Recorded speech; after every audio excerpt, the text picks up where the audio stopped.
Sky News by Janice Mitchell, 11th of October 2023. Sean Hogg, convictions quashed over rape of 13-year-old girl. The case of Sean Hogg, a public outcry when he was spared jail after being found guilty of raping a schoolgirl. Dalkirk Country Park in Midlothian on various occasions between March and June 2018. Mr. Hogg, who was 17 at the time of the alleged attack, was handed a community payback order with 270 hours of unpaid work in light of sentencing guidelines for under 25s. At the time, Rape Crisis Scotland branded the sentence wrongly lenient.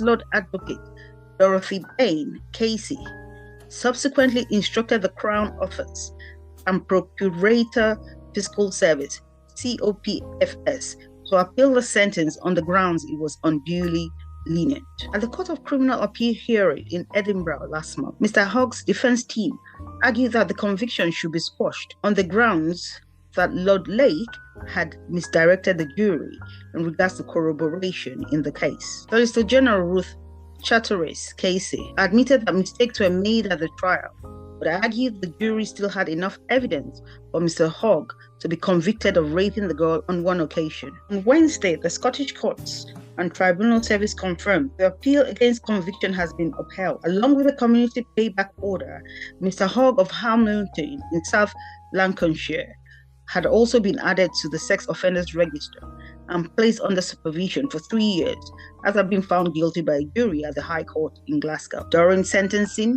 Lord Lake said Mr. Hogg would have been facing 4 or 5 years in jail had it not been for his age. New guidelines for sentencing under 25s came into effect in Scotland in January 2022. The Scottish Sentencing Council recommended a more individualistic approach to take account of the perpetrator's life experiences. Changes were made to help reduce reoffending by focusing on rehabilitation rather than punishment.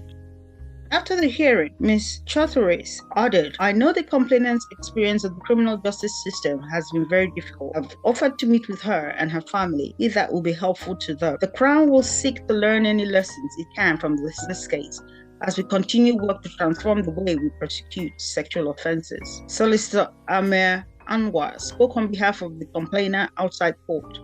In a statement, he said the girl had a hope for justice when she went to the police after the initial guilty verdict.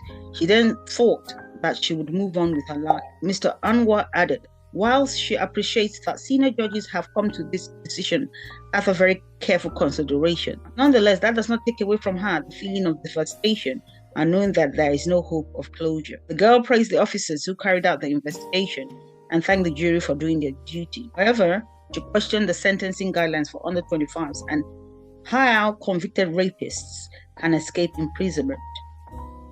Mr. Anwar said, "My client's grandmother has said that they have been left to pick up the shattered pieces of their granddaughter's life." Mr. Anwar accepted that Lord Lake misdirected himself and in so doing misdirected the jury, which led to Mr. Hogg's acquittal. The complainant was said to believe in jury trials for rape and serious crime amid a row over plans to pilot juryless rape trials. Mr. Anwar added she feels that 15 ordinary men and women are best placed to decide innocence or guilt. To conclude, it is important for my client that at court today and in my meeting after court with the Solicitor General, with Chatteris Casey, the Crown did not renounce the right to prosecute should new evidence become available.